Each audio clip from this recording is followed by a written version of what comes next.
जय हिंद साथियों, कैसे हैं सब लोग।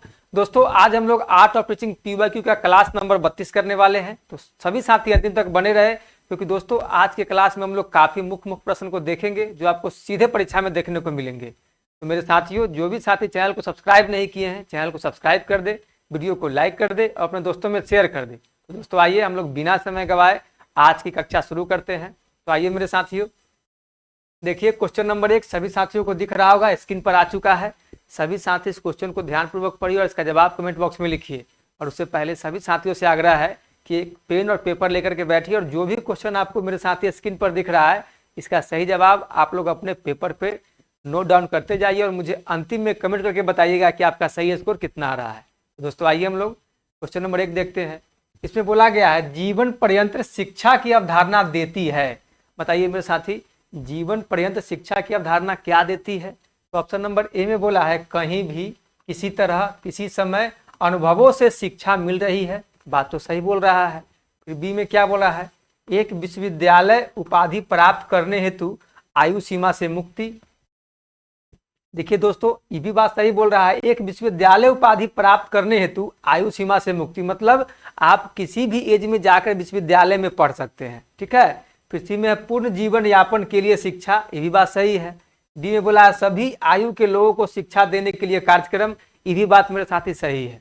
लेकिन हमको तो इसका सबसे बेस्ट ऑप्शन तलाशना है, क्योंकि आर्ट और टीचिंग में क्या होता है, आपको सभी क्वेश्चन सही लगेंगे। जैसे आपको चारों के चारों ऑप्शन सही लग रहे हैं, लेकिन इसका सही और एग्जैक्ट जवाब क्या होगा क्वेश्चन के अकॉर्डिंग मेरे साथी?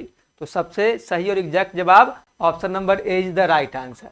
कहीं भी, किसी तरह, किसी समय अनुभवों से शिक्षा मिल रही है, यही जीवन पर्यंत शिक्षा की मूल अवधारणा होती है। मतलब यही शिक्षा का मूल उद्देश्य होता है। ठीक है। तो सभी साथियों को समझ में आ गया? तो मेरे साथियों आइए हम लोग क्वेश्चन नंबर 2 पे चलते हैं। क्वेश्चन नंबर 2 में क्या है?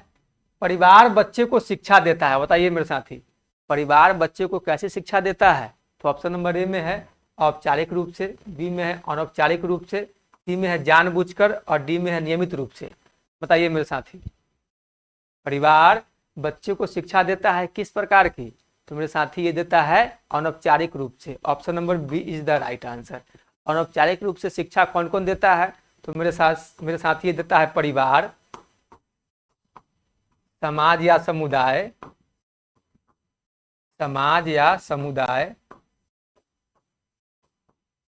और कौन देता है मेरे साथी? और देता है हमारा मीडिया। ठीक है। तो ये आप देख रहे हैं अनौपचारिक रूप से शिक्षा ये देता है परिवार, समाज या समुदाय और मीडिया। और औपचारिक रूप से शिक्षा मेरे साथी कौन देता है? तो ये देता है विद्यालय। समझ में आया सभी साथियों को? तो चलिए मेरे साथी हम लोग क्वेश्चन नंबर 3 में चलते हैं। क्वेश्चन नंबर 3 में क्या है? आदर्शवाद जोर देता है। बताइए मेरे साथी, आदर्शवाद किस चीज पर जोर देता है? तो ऑप्शन नंबर ए में है आध्यात्मिकता पर, बी में है सामाजिक पक्ष पर और सी में है मानसिक पक्ष पर और डी में है उपयुक्त सभी। तो मेरे साथी आदर्शवाद जो है वो जोर देता है आध्यात्मिकता पर भी, सामाजिक पक्ष पर भी और मानसिक पक्ष पर भी। तो इसका सही जवाब क्या होगा? तो मेरे साथ इसका सही जवाब हो जाएगा उपयुक्त सभी। Option number D is the right answer. बताइए मेरे कोई भी साथी को जरा सा, थोड़ा सा कहीं कोई दिक्कत, तो आप लोग बेहिचक कमेंट बॉक्स में क्वेश्चन नंबर मेंशन करके लिखिए। ठीक है मेरे साथी। आइए हम लोग क्वेश्चन नंबर 4 में आते हैं। क्वेश्चन नंबर 4 में क्या बोला गया है? सफलता ही सफलता का आधार है। क्या बोला है मेरे साथी? सफलता ही सफलता का आधार है, थॉर्नडाइक के किस नियम की पुष्टि करता है? बताइए मेरे साथी, सफलता ही सफलता का आधार है, ये थॉर्नडाइक के किस नियम की पूर्ति कर रहा है? बताइए किस नियम की पुष्टि कर रहा है? तो ऑप्शन नंबर ए में बोला है प्रभाव का नियम, बी में अभ्यास का नियम, सी में तत्परता का नियम और डी में उपयुक्त सभी। बताइए मेरे साथी, ये किस नियम की पुष्टि करता है? तो मेरे साथी ये करता है प्रभाव का नियम। Option number A is the right answer. अब बताइए थॉर्नडाइक साहब ये किस सिद्धांत का प्रतिपादन किए थे? तो मेरे साथी ये किए थे प्रयास एवं त्रुटि का सिद्धांत। प्रयास एवं त्रुटि का सिद्धांत। ठीक है, सभी साथी इसको ध्यान में रखिएगा। ठीक है मेरे साथी। तो चलिए हम लोग चलते हैं क्वेश्चन नंबर 5 में। क्वेश्चन नंबर 5 में क्या बोला गया है? आधुनिक भारतीय शिक्षा में किसने प्रकृतिवाद के अवधारणा को औपचारिक रूप से प्रारंभ किया? बताइए मेरे साथी, क्वेश्चन को ध्यानपूर्वक पढ़िए। इसे बोला जा रहा है आधुनिक भारतीय शिक्षा में किसने प्रकृतिवाद के अवधारणा को औपचारिक रूप से प्रारंभ किया है? बताइए, हमसे उस मनोवैज्ञानिक का नाम पूछा जा रहा है जिसने प्रकृतिवाद की अवधारणा को औपचारिक रूप से प्रारंभ करने का काम किया है। बताइए कौन होंगे? ऑप्शन नंबर ए में है टैगोर, बी में है विवेकानंद, सी में है महात्मा गांधी और डी में है अरविंदो। बताइए मेरे साथी, इसका सही जवाब क्या होगा? तो मेरे साथी इसका सही जवाब होगा Rabindranath Tagore. Option number A is the right answer. ठीक है मेरे साथी, चलिए हम लोग क्वेश्चन नंबर 6 पे आते हैं। क्वेश्चन नंबर 6 में मेरे साथी क्या बोला है? सभी साथी क्वेश्चन को ध्यानपूर्वक देखिए और इसका जवाब कमेंट बॉक्स में लिखिए। क्वेश्चन नंबर 6 में बोला है एनसीईआरटी, क्या बोला है? एनसीईआरटी का मुख्य कार्य राज्य के शिक्षा विभागों के साथ मिलकर शिक्षा का विस्तार कार्य करना है। हमसे क्या बोला है? एनसीईआरटी का मुख्य कार्य राज्य के शिक्षा विभागों के साथ मिलकर शिक्षा का विस्तार कार्य करना है जो डैश के स्तर पर केंद्रित रहता है। बताइए मेरे साथी, जो ये कार्य करता है ये किसके स्तर पर केंद्रित रहता है? हमसे ये पूछा जा रहा है। तो ऑप्शन नंबर ए में है उच्च शिक्षा, बी में है विद्यालय शिक्षा, सी में है माध्यमिक शिक्षा और डी में है टेक्निकल शिक्षा। बताइए मेरे साथी, ये किस पर केंद्रित है? तो मेरे साथी ये केंद्रित है विद्यालय शिक्षा पर। Option number B is the right answer. ठीक है, चलिए दोस्तों हम लोग क्वेश्चन नंबर 7 देखेंगे। देखिए मेरे साथी क्वेश्चन नंबर 7 में क्या बोला है? निम्नलिखित में से शिक्षा के कौन से स्तंभ को समाज शास्त्र से सहारा मिला है? देखिए मेरे साथी इस क्वेश्चन को ध्यानपूर्वक पढ़ना है क्योंकि इस क्वेश्चन में ही आंसर छिपा हुआ है। इसमें बोल रहा है निम्नलिखित में से शिक्षा के कौन से स्तंभ, मतलब शिक्षा के वो कौन से स्तंभ है जिसे समाज शास्त्र से सहारा मिला है? तो मेरे साथी शिक्षा के कितने स्तंभ होते हैं? तो मेरे साथी शिक्षा के 4 स्तंभ होते हैं। तो कौन कौन स्तंभ होते हैं? तो देखिए हम लोग यहाँ पे लिख चुके हैं शिक्षा के 4 स्तंभ। पहला स्तंभ क्या है? जानने के लिए सीखना। क्या है मेरे साथी? जानने के लिए सीखना। दूसरा क्या है? करने के लिए सीखना। तीसरा क्या है? अस्तित्व के लिए सीखना। क्या बोला है मेरे साथी? अस्तित्व के लिए सीखना। और चौथा क्या है? साथ रहने के लिए सीखना। तो हमारा शिक्षा का 4 स्तंभ है और हमको अब चलना है क्वेश्चन के अकॉर्डिंग। क्वेश्चन में क्या बोल रहा है? निम्नलिखित में से शिक्षा के कौन से स्तंभ को समाज शास्त्र से सहारा मिला है? अब इन चारों में से समाज शास्त्र का सहारा किसे मिला है? तो मेरे साथी इन चारों में से समाज शास्त्र का सहारा मिला है साथ रहने के लिए सीखना को। ठीक है, तो ऑप्शन में देखिए साथ रहने के लिए सीखना कहाँ पे हो जाएगा? तो ऑप्शन नंबर ए में बोला है ज्ञान के लिए सीखना। तो देखिए ज्ञान के लिए सीखना को ही हम लोग बोलते हैं जानने के लिए सीखना। क्या बोलते हैं? जानने के लिए सीखना। ठीक है मेरे साथी, फिर होने के लिए सीखना। होने के लिए सीखना को ही हम लोग क्या बोलेंगे? अस्तित्व के लिए सीखना। क्या है? अस्तित्व के लिए सीखना। फिर सी में बोला है करने के लिए सीखना। इसी को हम लोग देखिए यहाँ पे है 2 में, करने के लिए सीखना है ना मेरे साथी, करने के लिए सीखना। फिर डी में क्या है? डी में क्या है? दूसरों के साथ शांतिपूर्वक रहना सीखना। तो है ना 4 में साथ रहने के लिए सीखना। तो समाज शास्त्र का सहारा किसे मिला है? Option number D is the right answer, दूसरों के साथ शांतिपूर्वक रहना सीखना। तो बताइए कोई भी साथी को इन चारों जो आपको दिया गया है शिक्षा के स्तंभ, इसमें किसी साथी को कोई डाउट? कोई भी साथी को कोई भी डाउट हो तो आप लोग बेझिझक कमेंट बॉक्स में लिखिए मेरे साथी। तो चलिए हम लोग क्वेश्चन नंबर 8 में चलेंगे। आइए मेरे साथी क्वेश्चन नंबर 8 में, इसमें क्या बोला है? लोकतांत्रिक समाज हुआ है। बताइए मेरे साथी लोकतांत्रिक समाज क्या है? तो हमको उसके बारे में बताना है। तो ऑप्शन नंबर ए में दिया है समानता, स्वतंत्रता, बंधुत्व और न्याय के सिद्धांतों का पालन करे। बी में है जो प्रबुद्ध व्यक्तियों का सम्मान करे। सी में है जो समान अवसरों को मान्यता दे और डी में है उपयुक्त सभी। बताइए मेरे साथी लोकतांत्रिक समाज हुआ है तो लोकतांत्रिक समाज की हमको विशेषता पूछ रहा है, क्या क्या होगा? तो मेरे साथी इसका तीनों ऑप्शन इसके अकॉर्डिंग सही हो जाएगा। क्या हो जाएगा? Option number D is the right answer. इसमें क्या बोला है? समानता, स्वतंत्रता, बंधुत्व और न्याय के सिद्धांतों का पालन करे। बात सही बोल रहा है, ये लोकतांत्रिक समाज का विशेषता है। ये बोला जो प्रबुद्ध व्यक्तियों का सम्मान करे, ये भी एकदम सही बात है। इसमें जो समान अवसरों को मान्यता दे, ये भी क्या है मेरे साथी? लोकतांत्रिक समाज की विशेषता है। तो इसका सही जवाब हो जाएगा option number D is the right answer. चलिए मेरे साथी क्वेश्चन नंबर 9 में आते हैं। शिक्षा में अवसरों की समानता संभव है। बताइए मेरे साथी शिक्षा में अवसरों की समानता संभव है, कैसे संभव है? बताइए। ऑप्शन नंबर ए में है बिना किसी भेदभाव के शैक्षिक संस्थाओं को सभी के लिए खोलना। बी में है अधिक शैक्षिक संस्थान खोलना। सी में है शिक्षा का लोक वित्तीयकरण। डी में है शिक्षा का निजीकरण। बताइए मेरे साथी इसका सही जवाब क्या होगा? क्वेश्चन नंबर 9 बोला है शिक्षा में अवसरों की समानता संभव है, कैसे संभव है?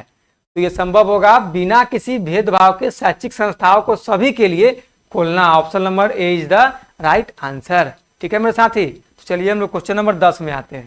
क्वेश्चन नंबर 10 को देखिए, इसमें क्या बोला है। इसमें बोला जा रहा है भारतीय संविधान में 6 से 14 वर्ष के आयु के बच्चों हेतु निःशुल्क एवं अनिवार्य शिक्षा का अधिकार किस अनुच्छेद के तहत लाया गया है। बताइए मेरे साथी, इस अनुच्छेद के तहत लाया गया है। तो ऑप्शन नंबर ए में अनुच्छेद 46, बी में अनुच्छेद 16, सी में अनुच्छेद 45 है और डी में अनुच्छेद 21A। बताइए मेरे साथी, इसका सही जवाब क्या होगा। मेरे साथी, इसका सही जवाब हो जाएगा अनुच्छेद 21A। Option number option number D is the right answer, अनुच्छेद 21A। ठीक है मेरे साथी। चलिए हम लोग क्वेश्चन नंबर, आइए मेरे साथी हम लोग क्वेश्चन नंबर 11 देखेंगे। देखिए क्वेश्चन नंबर 11 में क्या बोला है, शिक्षा का शक्तिशाली साधन है। बताइए मेरे साथी, शिक्षा का शक्तिशाली साधन क्या है। तो ऑप्शन नंबर ए में सामाजिक परिवर्तन, बी में सांस्कृतिक परिवर्तन, सी में व्यक्तिगत परिवर्तन और डी में मेरे साथी उपरोक्त सभी। बताइए इसका सही जवाब क्या होगा। तो मेरे साथी, शिक्षा का शक्तिशाली साधन में सामाजिक परिवर्तन भी आ जाएगा, सांस्कृतिक परिवर्तन भी आ जाएगा और व्यक्तिगत परिवर्तन भी आ जाएगा। तो इसका सही जवाब क्या होगा, उपरोक्त सभी। Option number D is the right answer. ठीक है। चलिए हम दोस्तों क्वेश्चन नंबर 12 में आएंगे। क्वेश्चन नंबर 12 में देखिए क्या बोला है। क्वेश्चन नंबर 12 में बोला है रचनात्मक उपागम का उद्गम है। क्या बोला है मेरे साथी, रचनात्मक उपागम का उद्गम है। बताइए रचनात्मक उपागम का उद्गम क्या है। तो ऑप्शन नंबर ए में है व्यवहारिक मनोविज्ञान, बी में है सामाजिक मनोविज्ञान, सी में है संज्ञात्मक मनोविज्ञान और डी में है बी तथा सी। देखिए मेरे साथी, व्यवहारिक मनोविज्ञान तो नहीं होगा, क्योंकि रचनात्मक उपागम में सामाजिक मनोविज्ञान और संज्ञात्मक मनोविज्ञान ही अपना भूमिका निभाता है। तो क्या हो जाएगा इसका उद्गम, इसका उद्गम हो जाएगा सामाजिक मनोविज्ञान और संज्ञात्मक मनोविज्ञान। Option number D is the right answer, B तथा सी दोनों। ठीक है।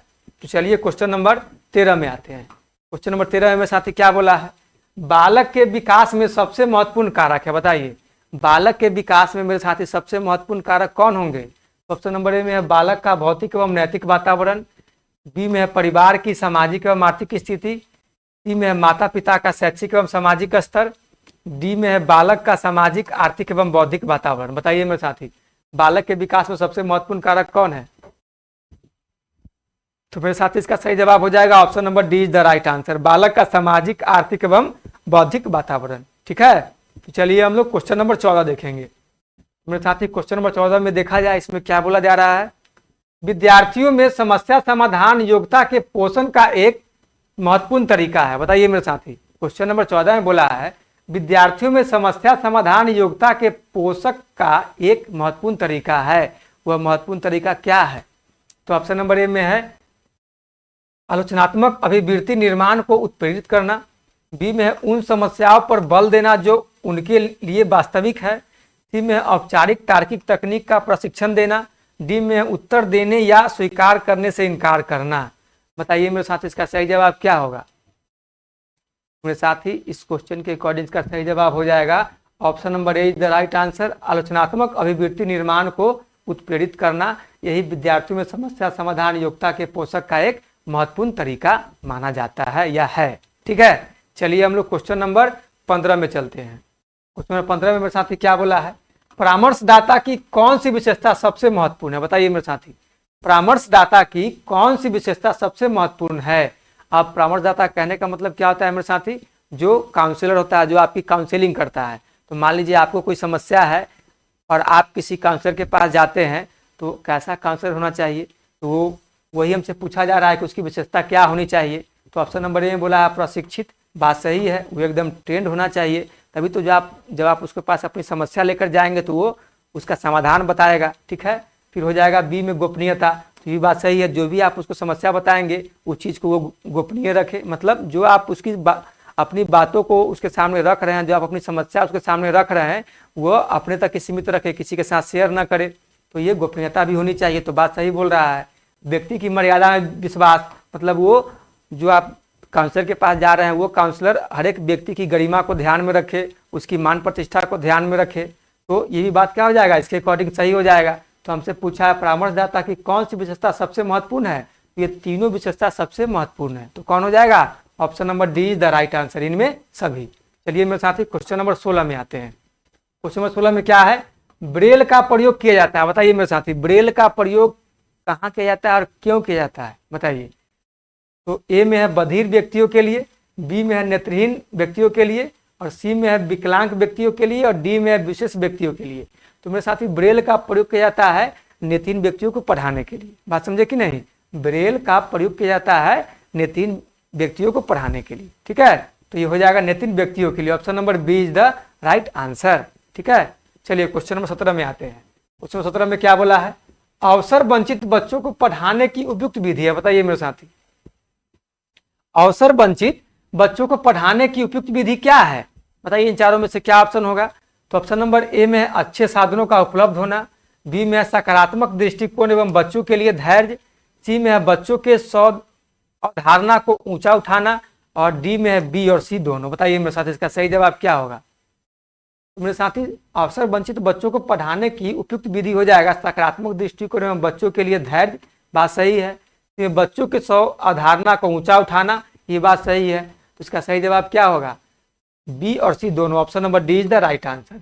अच्छे साधनों का उपलब्ध होना, अच्छे साधन का मेरे साथ अगर उपलब्ध नहीं भी होगा, अगर आप सकारात्मक दृष्टिकोण से बच्चों को पढ़ाएंगे तो उसको क्या होगा, वहाँ भी शिक्षा आपका सफल होगा। समझे? अब मान लीजिए कि सरकारी स्कूल में बच्चे पढ़ते हैं, वहाँ पे तो अभी स्मार्ट क्लास का आयोजन नहीं किया गया, चाहे बहुत सारे ऐसी उपकरण जो अभी की मांग के अनुसार नहीं लगाई गई है, लेकिन आप उसके सकारात्मक दृष्टिकोण से उसे पढ़ाते हैं, बताते हैं, समझाते हैं, तो बच्चा उसके बारे में थोड़ा बहुत जानकारी गेन कर लेता है। ठीक है, तो हम लोग को ये नहीं देखना चाहिए कि हमारे पास संसाधन उपलब्ध नहीं है, मुझे ये देखना है कि कम संसाधन में ही कैसे हम बच्चों को वहाँ तक पहुँचाए या उसकी शिक्षा को जो समाज की भी वर्तमान मांग है उसके अनुसार हम उसको फुलफिल करें। ठीक है मेरे साथी, चलिए हम लोग क्वेश्चन नंबर 18 में आते हैं।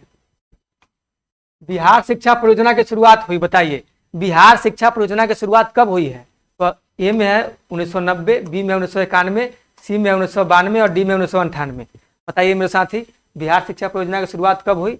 तो ये हुई है 1991 में। Option number B is the right answer. ठीक है, ये बिहार 19 में आते हैं।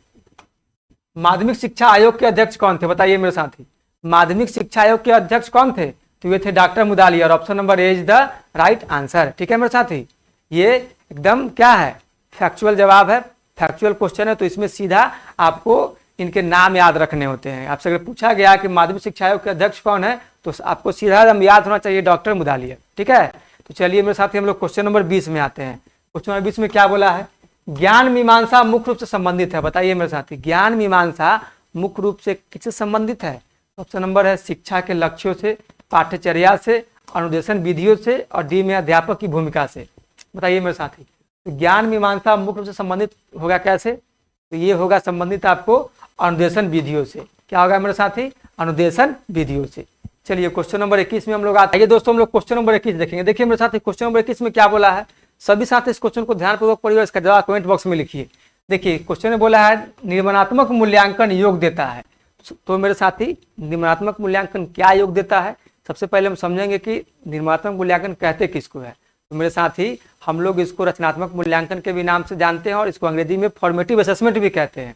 समझे? तो कोई भी साथी यहाँ पे कन्फ्यूजन नहीं होना है। यहाँ पे क्या इसको हम लोग बोलते हैं? रचनात्मक मूल्यांकन भी बोलते हैं। अब क्वेश्चन के अकॉर्डिंग हमको इसका ऑप्शन तलाशना है।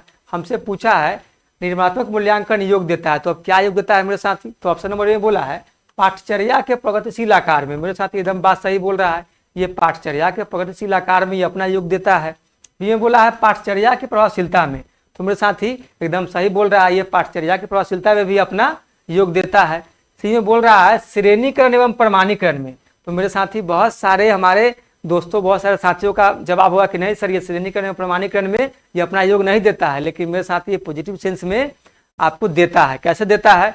तो मान लीजिए कि भविष्य में अगर कोई बच्चा को अगर आपको ग्रेड देना है, तो ग्रेड देने के लिए आप क्या करेंगे? तो आपको श्रेणीकरण के साथ प्रमाणीकरण होना जरूरी है। तो मेरे साथ ही ये भी बात एकदम क्या है, सही है। तो फिर ऑप्शन नंबर डी क्या हो जाएगा? एकदम सही हो जाएगा, उपयुक्त सभी। Option number D is the right answer. बताइए कोई भी साथी को जरा सा थोड़ा सा कोई डाउट? कोई डाउट नहीं मेरे साथी। तो चलिए हम लोग क्वेश्चन नंबर 22 में आते हैं।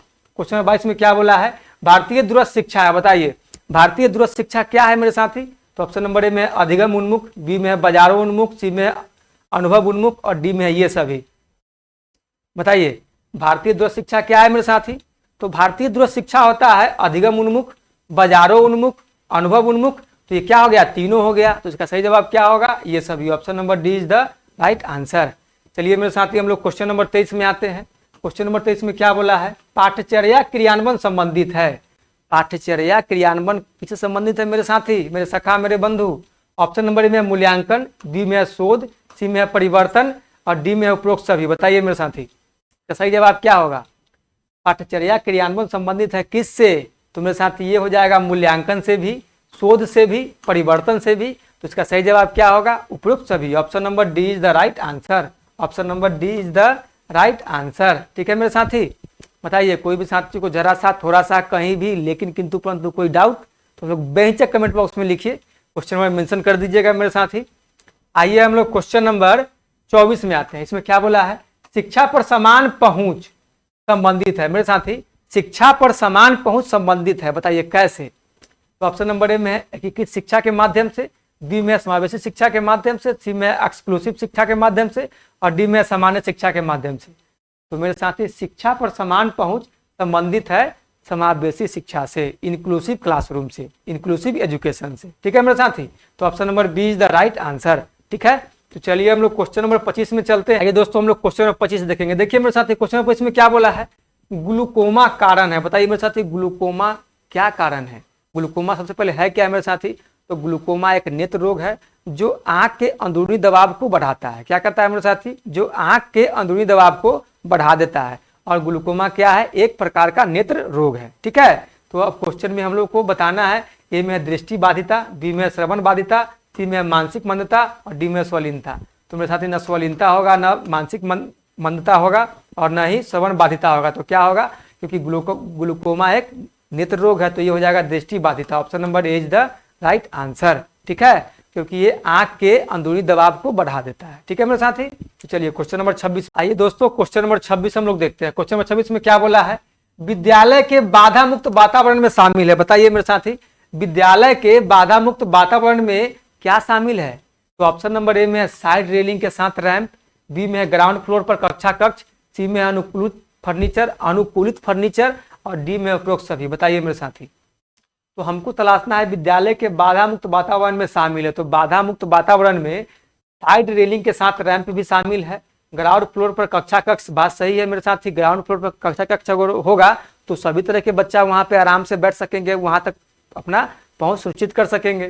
किसी में अनुकूलित फर्नीचर, ये बात सही है, बच्चों के अनुसार फर्नीचर का डिजाइन होगा, बच्चों के अनुसार, बच्चा के हाइट, वेट और एज के अनुसार फर्नीचर बनाया जाएगा, तो ये बात सही है। डी में क्या उपरोक्त सभी, तो ये option number D is the right answer हो जाएगा। ए बी सी तीनों इस क्वेश्चन के अकॉर्डिंग सही है।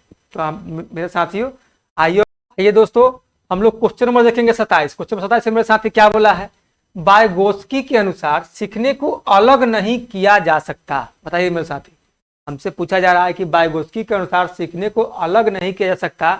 अब क्या नहीं किया जा सकता है मेरे साथी अलग, तो ऑप्शन नंबर ए में है सामाजिक संदर्भ, बी में है चिंतन, सी में है पुनर्बलन और डी में है व्यवहार। तो मेरे साथी सभी साथी कमेंट बॉक्स में लिखिए कि वाइगोत्स्की साहब का क्या सिद्धांत है। तो वाइगोत्स्की साहब दिए थे सामाजिक सांस्कृतिक सिद्धांत। तो सामाजिक सांस्कृतिक सिद्धांत अगर दिए थे तो इनका क्या हो जाएगा संदर्भ, बताइए। तो इनका हो जाएगा सही जवाब सामाजिक संदर्भ। क्या हो जाएगा मेरे साथी, सामाजिक संदर्भ। तो क्वेश्चन बोला था वाइगोत्स्की के अनुसार सीखने को अलग नहीं किया जा सकता है।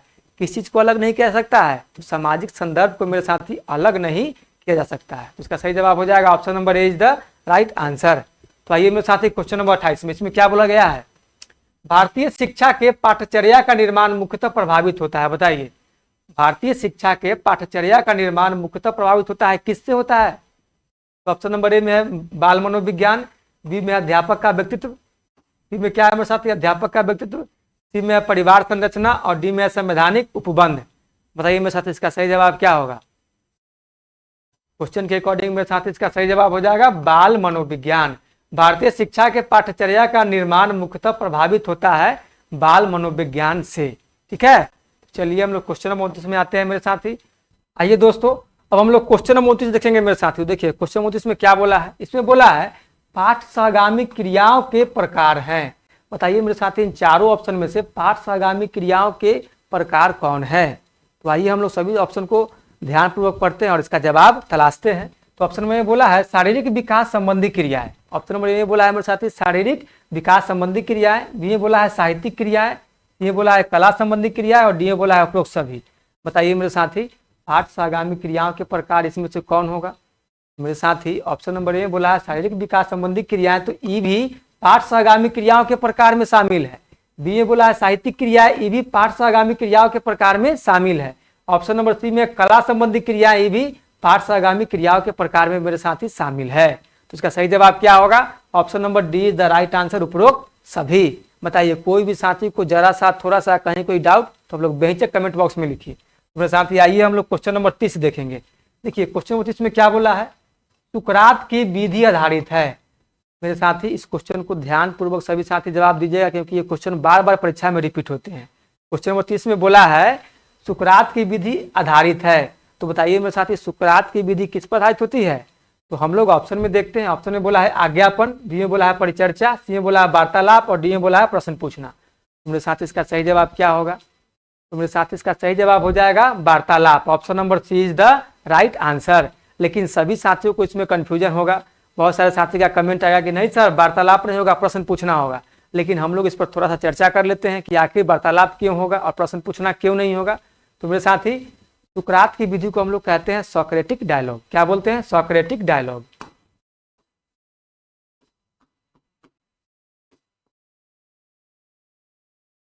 और मेरे साथी सोक्रेटिक डायलॉग को ही हम लोग बोलते हैं कन्वर्सेशन मेथड या वार्तालाप विधि। तो हम लोग इसको वार्तालाप विधि भी बोलते हैं। सोक्रेटिक डायलॉग को मेरे साथी हम लोग वार्तालाप विधि भी बोलते हैं। और अब इस जो आप वार्तालाप विधि देख रहे हैं, यही वार्तालाप विधि के एक तकनीक होती है प्रश्न पूछना। मेरे साथी वार्तालाप विधि का ही एक तकनीक होता है प्रश्न पूछना। तो हमसे जो प्रश्न में पूछा है उसके अकॉर्डिंग हमको जवाब देना है। तो हमसे क्वेश्चन में पूछा है कि सुकरात की विधि आधारित है, तो सुकरात की विधि किस पर आधारित होगी मेरे साथी? तो ये होगी वार्तालाप विधि पर। समझ में आया? मान लीजिए कि आप एक शिक्षक हैं और आप छात्र से किसी तरह का प्रश्न पूछ रहे हैं या छात्र आपसे कोई किसी तरह का प्रश्न पूछ रहा है, तो मेरे साथी ये वार्तालाप विधि के अंतर्गत आता है। समझे? वार्तालाप विधि के अंतर्गत ही छात्र या शिक्षक दोनों एक दूसरे से प्रश्न पूछने का काम करते हैं। समझ में आया मेरी बात? तो दोस्तों आशा करते हैं कि सभी साथियों को आज का क्लास काफी पसंद आया होगा। तो सभी साथी चैनल को सब्सक्राइब कर दीजिए, वीडियो को लाइक कर दीजिए, अपने दोस्तों में शेयर कर दीजिए। और सभी साथी कमेंट में बताइए कि उन्हें 30 में कितना नंबर आ रहा है। समझे मेरे साथियों? तो हम लोग फिर मिलेंगे नेक्स्ट क्लास में के साथ। आज के लिए इतना ही। धन्यवाद। जय हिंद।